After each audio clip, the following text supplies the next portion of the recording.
This is Energy of Business Moments with Michael Sipe, the show that takes you around the world to share interviews with some of the most successful and relevant people on the planet. Hear their stories and get the most important business lessons they have learned on their road to success, and get exclusive advice on how to implement their business success into your life and business. Energy of Business Moments is brought to you by the Strategic Advisor Board and your host, Michael Sipe. Hi, everyone. Welcome to the Strategic Advisor Board Energy of Business Moments podcast. I am Michael Sipe, your host, and today I have Pete Canalichio. Pete, tell us about who you are, your business, and where you're from. Thank you, Michael. Great to be with you today. I am a former naval officer. I am originally from the suburbs of Philadelphia, but I haven't lived there since, since I was a teenager, 13 years old. I've lived in Atlanta since 1990. I was in the Navy from active duty from 1981 to 1988. Went to business school at Chapel Hill, North Carolina, and got my MBA there and got recruited to the Coca-Cola company. That's what brought me to Atlanta, and then left there after 2000. And I've gotten to work on a lot of Olympic Games and had my own practice for the last 13 years. Yeah, so your own practice is one of brand strategy for the quick sound bite, but more it's about bringing brands alive and getting people to resonate with that. So tell us a little bit about that side. Yes, it's something near and dear to my heart. I think of brands like relationships we have with people. You get to know a person, then they become an acquaintance, then a friend, and then a loyal friend, and somebody you want to be with all your life. And that's how we are with brands. Brands come into our lives and they make them better. And so my goal for my clients is to help their brands come alive in the hearts of those that experience them. And my goal for each and every encounter is that my brand comes alive in their heart. Mm-hmm. Mm-hmm. No, that's great. Having that connection and being able to resonate with people is really important, and obviously to get that message across, or to actually be able to communicate at a level that actually lasts, that has an impact. So when one's running a business and doing a startup and then getting up and getting established, and obviously you've been established for a while and helped a lot of companies, what would you say, as a business owner, was one of your biggest challenges, or maybe a low moment for you energetically, where you just maybe feel like, man, it is raining cats and dogs, and I am not in a great spot? Yeah, so for me, I started my business in 2009, and it came off of a layoff. I was at the Newell Rubbermaid Company, and I'd actually gotten to, I would call it a pinnacle of my career and a bucket list. I had become a general manager of a multinational business, and was put in that position when they lost their previous manager. And it was going great for the first 5 months, even though the work was challenging. And then sadly, because of the recession, that all went away. And I found myself on the outside looking back in and saying, okay, what am I going to do now? And that's when I decided I would build my own brand and help others with theirs. And so 2009 kicked off. I actually got an opportunity to work with the Coca-Cola company on the Vancouver Olympic Games. I'd done some work for them in the past with the Nagano Games and with the Salt Lake Games. And so it was a great place for my business to start. And so we got through the Olympic Games in Vancouver in 2010. That was in February, if you'll recall. And the work really lasted till about, I would say, the middle of the year, between everything being said and done. And I had built up some reserves, and that got me through the end of the year. But when 2011 hit, it was really, really difficult. There was no one knocking on the door. My establishment wasn't long enough. So I think people were still curious about whether I was sincere in doing what I was doing. And, we're probably waiting on the sidelines to see, is this guy, just got the shingle up because he's looking for another job. And so 2011 was really a low point in my career. I made almost no money. And I was seriously looking at whether or not I could make it a long-term business. And out of the blue, in November of 2011, I got a phone call from a former boss from the Coca-Cola company And it's one of those voicemails, I should say, he left me a voicemail. And it's one of those voicemails where I said, there's more to it. And it turned out that he was working with the CEO of the Coca-Cola bottling operation here in Atlanta. And the CEO's spouse was a co-owner in the Atlanta Dream basketball team. And the Atlanta Dream basketball team needed a CEO, and they wanted to hire me as an employee. And I said, listen, why don't you just hire me as your, you'll be my client, hire me as an agency. I'll come on as the acting CEO and make sure that you get your needs met. And so I did that for the season of 2012, and only lasted a season, but that was just fine because then I got back to my business and was able to kick off in 2013. And really from that point on, things have, not been perfect, but they've definitely gone in an upward right trajectory. Yeah, thanks for sharing that story. It's an interesting one. Those out of the blue moments can actually be a real game changer for us. But I think more to the point of sometimes for small business, it's almost like you needed a lifeline. And so there are different lifelines. Like during the pandemic, we saw the PPP loans that came out that helped small businesses kind of bridge the gap for a period. And those kinds of lifelines can be very helpful. But also it might mean for a solopreneur that, hey, maybe I need to pick up a part-time job, or I need to pick up a full-time job and go back to something I was doing before. And for some people, it makes not a lot of sense to do that because they really have this passion for their business, and being able to make that change is sort of a step back for them. But at the same time, there's a relief of pressure. So from a pressure perspective, how much pressure was relieved when you were able to work out that sort of agency relationship with the Atlanta Dream? It was huge. I mean, you hit on some really good points. And as you were stating them, I was thinking, yep, I've been through that and know about that. And the last thing I wanted to do was give up this business, this entity that I created, this brand that I created. And so when they came, it was definitely a lifeline. And I knew I only needed it for a short period of time, and then I would be able to pick back up where I left off. And so I was grateful for that opportunity. I was grateful that my old friend and former boss was thinking about me, and it was exactly what I needed at the time. And it set me up for continued success since that point. Mm-hmm. Yeah. That explains a lot. And for some people, who have faith or spiritual or deep faith in God and prayer, sometimes that lifeline that we're looking for is a result of that request or that desire or that ask.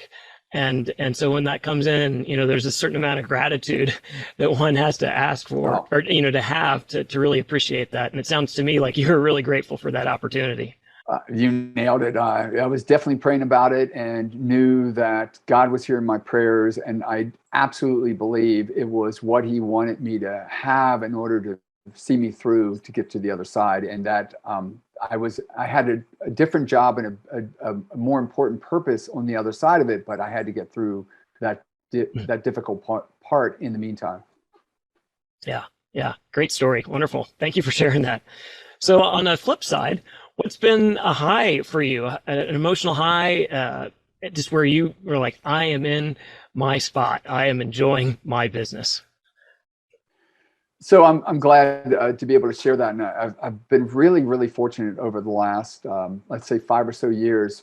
When I decided to start my company back in 2009, I knew that I could fill a gap between this industry called brand licensing, which is about a $300 billion global industry, where people, entities, companies rent their brands. They call it licensing, but it's renting a brand to another company, and they get paid a royalty to do it. I realized at that time that people in that industry really didn't understand brands. They understood the transaction, they understood the money flow, and sometimes they were drawn to make decisions that weren't actually beneficial to the brand. So around 2009, 2010, 2011, I said, I want to write a book to bridge the gap between branding, brand strategy, and why brands are so important to us, which I talked about earlier, and this really important industry called brand licensing, because brand licensing offers a way for brands to expand into categories they should be in, but don't have the resources or the competencies to be in them. And so I worked on this book called Expand, Grow, Thrive that published in 2018. And it was really a wonderful period for me because I was able to put down on paper something I felt was very important to my industry, and something that I believe would be evergreen, because I co-created a model called LASSO, which stands for Lateral, Addictive, Storied, Scalable, and Ownable, that can help brands understand whether the brand is under expanded, optimally expanded, or over expanded. And from that, in 2018, I was given the opportunity to codify my book into a course, and I actually taught that course at Mercer University to BBAs and MBAs. And so therefore, I had the opportunity not only to teach the material, but actually to create something that I hope one day will actually find its way into other classrooms and help educate the whole entire industry about the importance of brand strategy and brand licensing and how they come together through this thing called brand expansion. Yeah, that's interesting. I hadn't really thought of that before. And obviously bridging that gap is a recognition of a need and that was out there. And so you saw that became an opportunity for you. And then, you have an impact from that. So congratulations for being able to see the need, take the opportunity, and then provide a solution, or at least provide something that will have a sort of, like you said, evergreen or a lasting effect. And it changes the industry too, right? Where now it's a practice that gets adopted, and then it creates a better communication, if you will, between that enterprise. So great. Good story. I like that. Yeah, thank you. And that's certainly my goal. And kind of like a little bit of a sequel to the story is, from that book, I realized that we could apply the same principles to ourselves. And so over the last couple of years, I actually developed a personal branding strategy course that I've been coaching entrepreneurs and other business founders. And I'm having so much fun with it. And it's really empowering those individuals to really take what they've developed, put some structure around it, and then really feel like there's wind in their sails, which is so fun for me to see. And obviously, they're better off for it, and they're very happy about that. So it's a very rewarding piece of work that's come out of this book. So I'm really delighted where it's gone, where it's led me.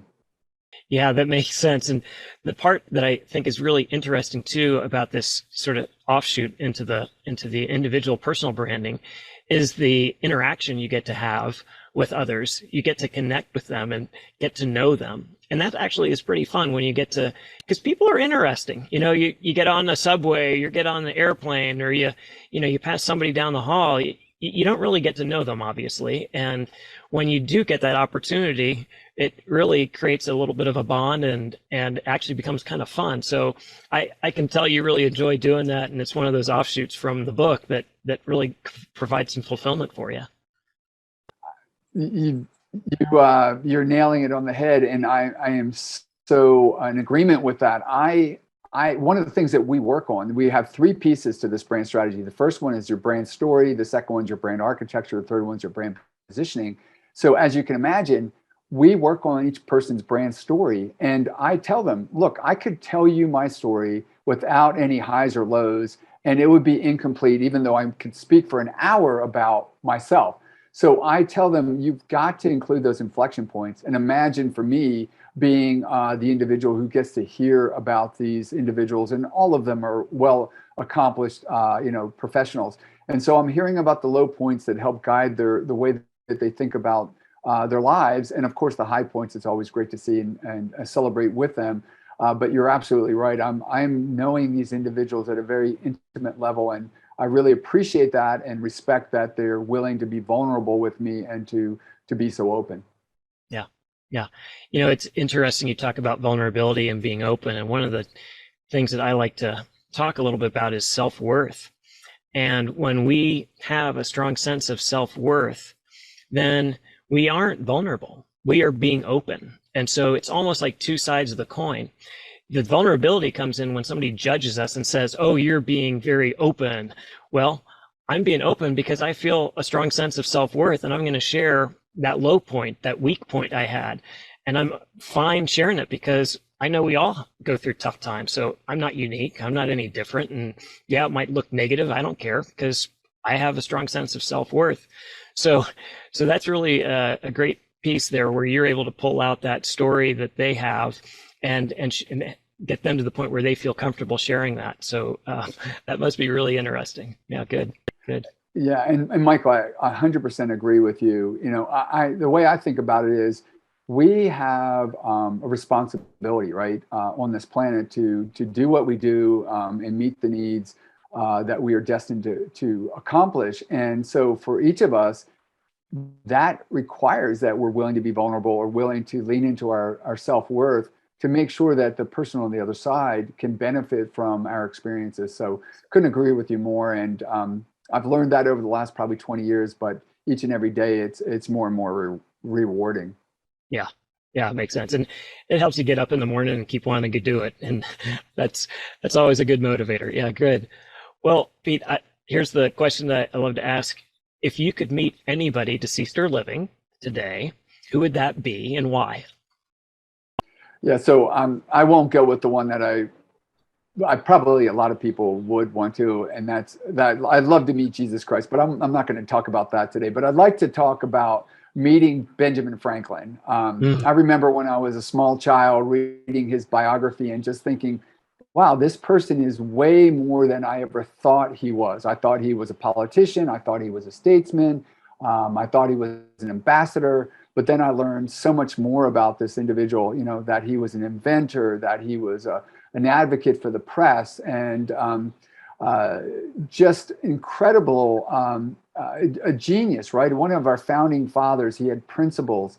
And so to me, this would be one of the most unique individuals in the world. Obviously, he lived and spent time in France. So, he was well-traveled and just had so many incredible insights. And we still read about his work today, and we're blown away with what he accomplished. So for me, it would be amazing to spend some time with him and learn a little bit. I'm sure I could learn actually quite a bit from Benjamin Franklin. Yeah, I think we all could. That's a great one. And the thing that came to mind when you were talking about him was, yeah, you had all these titles, but the reality is he was really curious.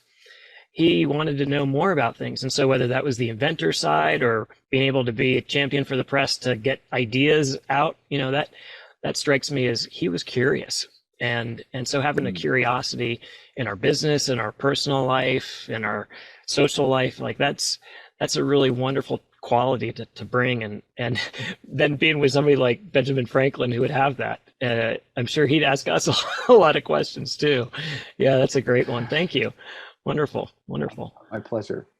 Yeah. Well, Pete, we're wrapping up.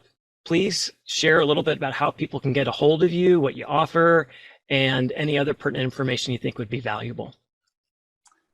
Thank you, Michael. Again, this has been a real pleasure. I've enjoyed the heck out of these few minutes.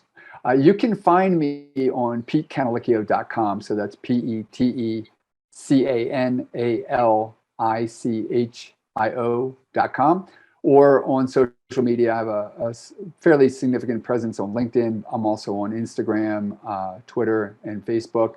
And my goal is to help your brand come alive in the hearts of those that experience that. And that's either through brand strategy, brand expansion, or brand licensing. And I also do some marketing, which I love. Yeah, good. Well, the part about making your brand come alive, like you can't undersell that. It really is so important for a brand to come alive, because then it sticks with people and they remember it. And that, I think that's a quality of branding and marketing that is lost on many. So I'm glad you capture that in your work. Well, good. Well, Pete, thank you for being on the show today, and wish you the best, and we'll see you more in the future. Thanks. Thank you, Michael. Have a great day. Thanks for listening to Energy of Business Moments with your host, Michael Sipe. Please leave your feedback and visit strategicadvisorboard.com to get the latest and greatest business advisement on the planet. Follow us on social media for updates, and we will see you on the next episode.